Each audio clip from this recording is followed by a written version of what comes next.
This is a quick crash course on the Fed. I'm Dan Andrews. I'm James Passarella. And I'm Matt Riley.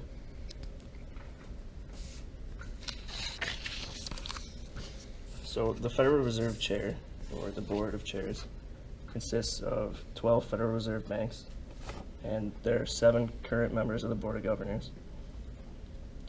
The President selects these 7 members, and they're on staggered terms, 14-year terms, so they don't all serve at the same time, and they don't all switch at the same time. The Chair and Vice Chair serve 4-year terms before they can be re-elected. The current Chair is Jeanette Yellen. She was elected on February 3rd, 2014. She's a member of the Democratic Party. Before this, she served as Vice Chair from October 4th, 2010 to February 3rd, 2014. And before that, she served as President of the Federal Reserve of San Francisco from June 14th, 2004 to October 4th, 2010. Then before that, she served as the Chair of the Council of Economic Advisors from February 18th, 1997 to August 3rd, 1999.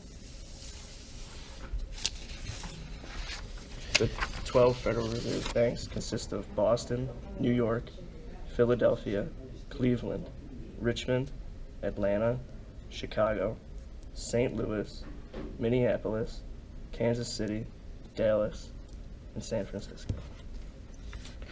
The Fed is responsible for overseeing all of the U.S., so the areas are broken up into the 12 different branches so they can manage their areas a little bit better. The larger dots on the map show the headquarters for the region. The smaller dots represent substations or regional offices for each of the 12 regions. The Fed has 3 ways that they can change the money supply. The first way is through the required reserves.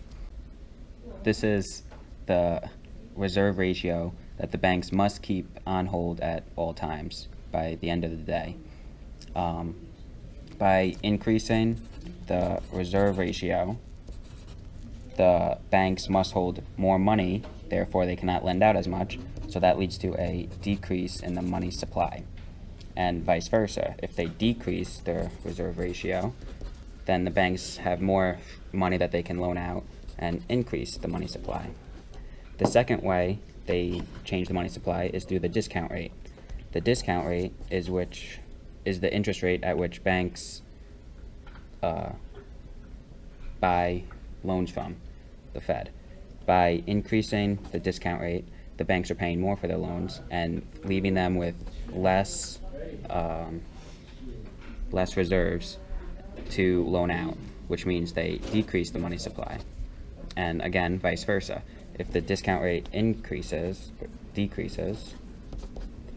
then the money supply will increase. The third and final way they change the money supply is through open market operations. This is the Fed buying and selling bonds. To increase the money supply, the Fed will buy bonds